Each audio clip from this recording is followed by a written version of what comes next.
দেখো বন্ধুরা, আছে গোটা গোটা ইলিশ দিয়ে, আলু দিয়ে, বেগুন দিয়ে, কাঁচা লঙ্কা দিয়ে ঝোল হবে। দেখো ভাজা বসিয়ে দিয়েছি। দেখো গোটা গোটা ইলিশ, বিশাল বড় বড় ইলিশ।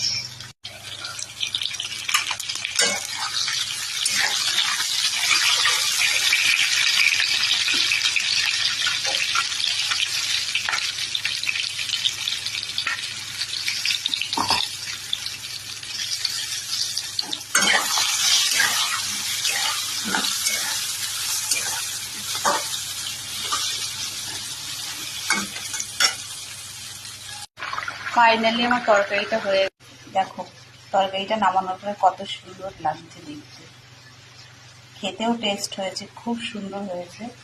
গোটা ইলিশ, একটু কালো জিরে